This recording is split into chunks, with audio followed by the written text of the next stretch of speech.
La siguiente es de Javier Guajardo. Preguntas Sí. para don Antonio. Por favor, ¿podría explicar usted el origen del Estado? ¿Cuándo se origina? ¿Ya el Imperio Romano era Estado o su creación es posterior? No. Aquí hay una confusión. En el sentido moderno de la palabra Estado nace en el Renacimiento italiano. Pero esto es otra cosa. La antropología ha estudiado muy bien en los últimos años, muy bien el origen del Estado. No solo en la prehistoria conocida que era la europea, sino incluso en la prehistoria que antes no se conocía y ahora sí, de América. Y es una coincidencia que sin haber sido producto de la imitación, sino por vías distintas e inconexas, el Estado tiene el mismo origen en Europa que en América. Las primeras noticias que se tienen del Estado, ¿por qué se llama Estado? Aunque en aquel momento no, pero ¿por qué es correcto llamarle hoy Estado? ¿Y por qué nace de la misma manera y por los mismos motivos en Europa o en América? Hace 10.000 años como mínimo. Hace 10.000 años ya existía lo que hoy se llama Estado en Jericó, por ejemplo. Y depende de la lluvia. Como no llueve igual para todos, puesto que unos pueblos tienen lluvia y otros no, donde se conserva el agua de la lluvia en aljibes naturales de la naturaleza, se producen la facilidad en regar campos y que la antigua costumbre de los nómadas, del pastoreo y de la recolección de frutos, termine en asentamientos y en naturalmente que esos asentamientos, ¿dónde van a asentarse las poblaciones? Allí donde tienen posibilidad de agua para sembrar y producir los alimentos. Bien, entre las varias hipótesis que se han formulado en los últimos tiempos, en los últimos 50 años, que han sido muy fértiles en la investigación arqueológica y antropológica del origen del Estado, ha prevalecido lo que se llama Estado fluvial. La teoría original se debe a Stewart, pero luego ha sido completada y desarrollada por eminentes antropólogos. El Estado fluvial no solo es el asentamiento que prospera porque está situado al lado de un río, se le llama también Estado fluvial al que está al lado de una costa, del mar, donde se puede coger con facilidad los peces o sin trabajo. Por ejemplo, las ostras. Pues todavía en América hay hallazgos que han transformado por completo el conocimiento del origen de los asentamientos y lo que se llama estado fluvial. También hay montones de conchas, concheros, así hay unos montones de millones de conchas consumidas que han quedado ahí, las conchas de las almejas y de los ostras y de los moluscos, y esos no tenían ningún trabajo que hacer, vivían de la naturaleza, no tenían trabajo, hasta tal punto que en ese estado fluvial la función y el jefe era elegido porque era el que más dádivas, regalos podía hacer a toda la tribu, a toda la comunidad, que se llaman esos regalos, el que más conchas reunía, cambiaba y lo regalaba a la tribu era el jefe. Y en los podcasts que se llaman, no como los de la televisión, no me acuerdo de los nombres, soy tan torpe para los nombres extranjeros, que se llaman así, eran unas fiestas donde se elegía el regalo más valioso y ese era el jefe del Estado. Hoy es impropia la palabra Estado, es evidente, pero todos han identificado la palabra Estado con poder. Entonces el poder se atribuía en el Estado fluvial, tanto en América como en Europa. La investigación más fuerte que ha habido ha sido en Jericó. No, pero en Jericó es más avanzado que el Conchero. En Jericó, que hace 10.000 años, ya hay indicios de que 20, 30 o 40.000 años antes ya los asentamientos, había acabado el periodo nómada, todavía compatible con otras tribus que vivían del nomadismo.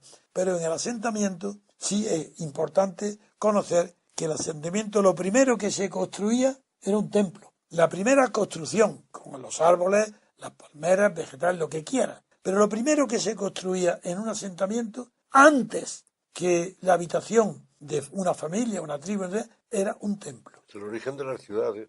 Ahí voy, claro. Pues ya verás por qué. Porque en el templo, en las tierras de regadío, como no había propiedad individual, era la tribu la que lo tenía, el templo guardaba el trigo y las cosechas de la tribu. Entonces la influencia en la iglesia, en el reparto, vino a ser prácticamente el primer indicio de la disputa por el alimento, que es la disputa por el poder. De ahí que los sacerdotes fueron los primeros gremios de poderosos de la prehistoria conocida. Se ponían las cosechas bajo la protección de los sagrados. Sí, señor. y el origen de la Iglesia y los nombres romanos que también conoce Dalmacio, como todos los que hemos estudiado el derecho romano, del pontífice, El que hace el puente. exactamente, provienen del mismo origen. El rey tenía las mismas funciones que el pontífice y tiene la misma etimología. Bien, con esto quiero decir que el origen del Estado es ese. Pero luego... Bueno, yo haría una objeción. El origen del gobierno. Sí, no quiero decir que se llama así. Ya, No, se llama, está popularizada la palabra Estado, no, yo sé que hay gobierno, iré a eso. pero el origen Pero yo acepto, y el ¿para Estado qué es me discutir distinto. con los Ya, antropólogos? bueno, eso sí. Si está consagrado el Estado fluvial, ya se sabe que es anterior a la ciudad-Estado. Ahora bien, pasamos, Sí, segunda pero época luego ya da conocida. lugar a muchas equivocaciones, porque se habla tranquilamente del Estado egipcio y se estudia como un Estado, Exacto, y no es un Estado. no es verdad. Claro. Bien, yo estoy de acuerdo contigo, pero soy Y la respetuoso ciudad-Estado para no griega. romper Ya. eso No, es, quería la únicamente nomenclatura hacer la observación aceptada por los científicos de la antropología. Bien, Bueno, y políticos, porque es de sí, políticos 60 también, primero. pero menos. Son los antropólogos los que han creado esas palabras. Bien, y yo las utilizo, ya después los analizo y digo que no, ese no es el Estado moderno. Pero bien, el segundo tema es Estado-ciudad. Yo creo que también ha sido una denominación, no creo, sé que es una denominación muy posterior. Ni Atenas ni Roma, ni Memphis, las capitales de Egipto, ni los faraones, eran estados, ni ciudades-estados. Eran ciudades sí, porque había una aglomeración organizada de una manera distinta a como se habían organizado los núcleos de población en los estados fluviales primitivos que he hablado. Ahí no, como ahí ya no estaban en un templo la riqueza para distribuida, sino que había clases, a ver si lo puedo resumir. La creación del Estado-ciudad, llamado que no es Estado, proviene desde el momento en que la civilización indoeuropea, después de detenerse más de 1000 años en lo que es Irán, pasa a Europa. Y ahí pasa, por un lado, hace la civilización mesopotámica, por un lado, la egipcia, y por otro, la griega y la romana. Pero es que es en ese momento donde el idioma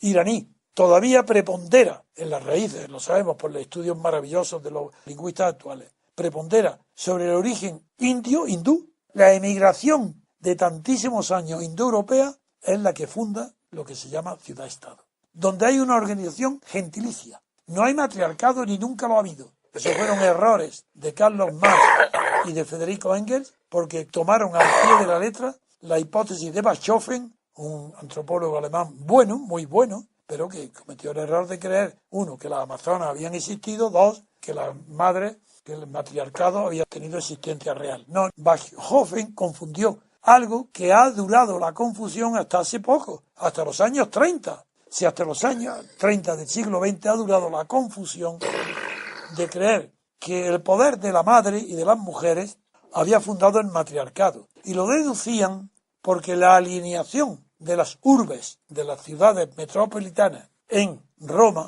o en Atenas, o en Grecia, entonces obedecían a una organización gentilicia. Todos los pueblos de las invasiones indoeuropeas creó tres funciones: el militar, el sacerdote y el productor. Y hasta que no se ven esas tres producciones, no se ven surgir urbes, ciudades. Y surgen donde, en Grecia, en todo el camino que va desde Irán hasta la península ibérica, hasta España, que son las emigraciones indoeuropeas. Pues bien, ahí, en esas grandes urbes, donde se organizan las tres funciones, donde está la primera, la sacerdotal, por el origen que acabo de decir de los templos. Y la segunda es la guerrera, porque va unido el ejército y el dios, van unidos. Y la tercera es la producción económica, los productores. Pues bien, hasta muy entrado el siglo XX no se descubre que esa confusión del matriarcado, de Bachofen y de la doctrina fue debida a que las ciudades antiguas se organizaron todos con arreglo a la descendencia de la madre, porque antiguamente no se sabía quién era el padre. Y la única manera de saber, de organizar una tribu y evitar los gravísimos problemas que hubiera ocasionado el desconocimiento de quién es el padre, no tenían más punto de referencia que la madre. Entonces todas las urbes están organizadas, que se llaman matrilinealmente, es con arreglo a la madre, y de ahí la confusión de creer que hubo una época de poder de matriarcado. No es verdad, no lo hubo nunca, pero la organización de la urbe sí. Y de ahí todavía la costumbre, por ejemplo, en Portugal, que me acaba de recordar, Dalmacio, todavía el apellido de la madre se utiliza antes que el del padre, porque es una costumbre antiquísima, la primera de todas, la gentilicia. ¿Y por qué se conserva ahí? A mí Eso no lo sé. ¿Por qué se conserva ahí si eso viene de Galicia?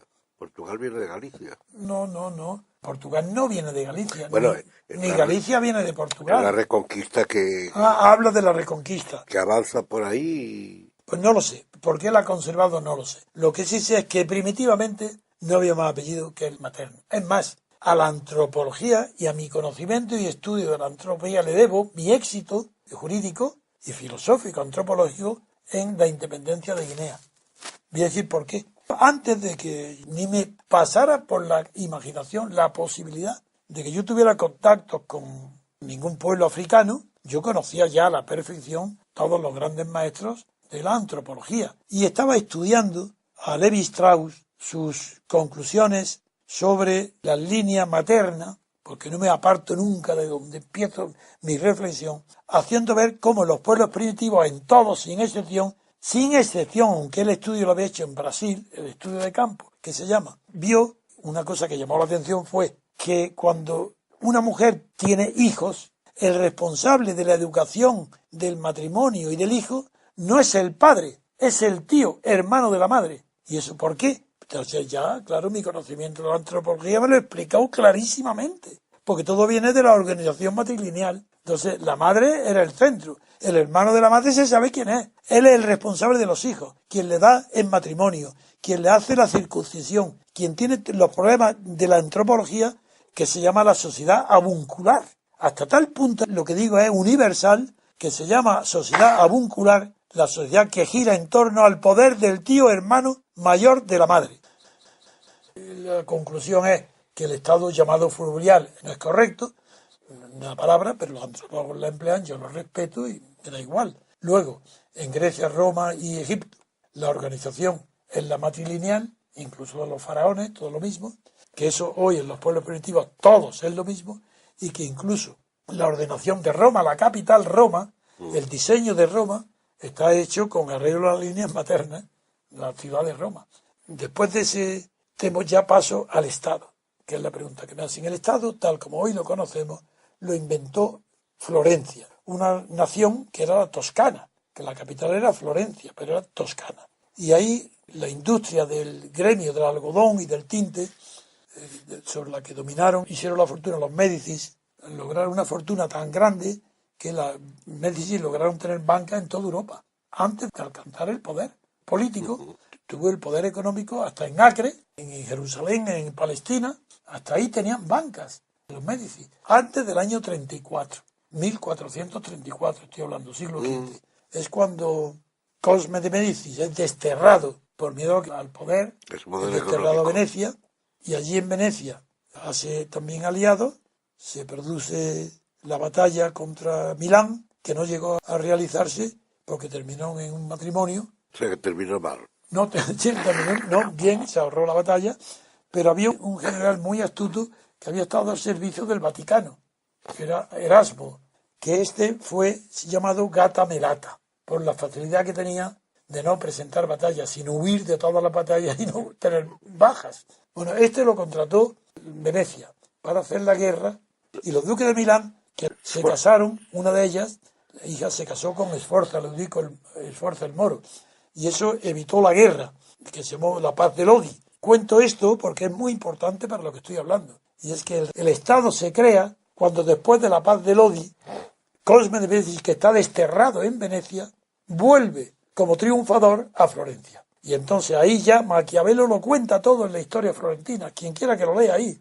Es que mucho más que leer El Príncipe, donde no aparece la creación del Estado, en la historia florentina es maravilloso, porque ahí describe cómo Cosme de Medici se hace dueño de las magistraturas, comprándolas y prestando dinero, sin él tener ninguna.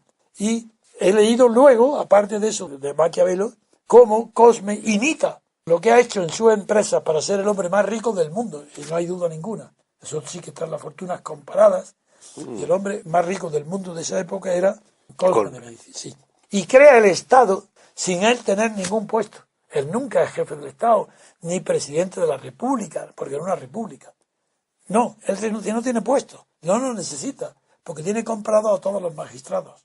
¿Y qué hace con los magistrados? Copiar al pie de la letra lo que ha hecho en sus empresas, donde tampoco él figura, para no tener responsabilidad. Y tiene directores que les decapitan por los robos y a él no le pasa nada. Entonces el Estado lo hace lo mismo, sin que tenga capital, cabeza visible en las personas. El Estado es anónimo. Y eso es Cosme de Medici, que lo hace por habilidad, copiando a sus empresas mercantiles, donde los directores los nombra él y él no figura en ningún lado. Y siguió tan fuerte la costumbre que ni siquiera sus hijos, no digo Giovanni que murió, sino Pedro el Gotoso, el que fue luego padre del más famoso de todos, del poeta y príncipe primero, el Medici más famoso, el nieto de Cosme, Lorenzo el Magnífico, de Lorenzo el Magnífico, pues consigue que ninguno de sus hijos, ni nietos, hasta mientras él viva, tenga poderes en el Estado. Entonces la responsabilidad recae sobre los funcionarios, los ministros, los consejeros, en las señorías, pero él no. Entonces el Estado ahí está fundado. La irresponsabilidad personal del que tiene el poder del Estado, que de ahí pasa a los reyes. Los reyes son irresponsables, son heredados de que el Estado se funda renacentista con ese principio. La irresponsabilidad del fundador o del patriarca. Con esto doy por terminada la charla de hoy. Y porque además depende del derecho divino de los reyes. Sí, pero el antecedente histórico Sí, el material. que es una maravilla. El conocimiento de esa época es maravilloso.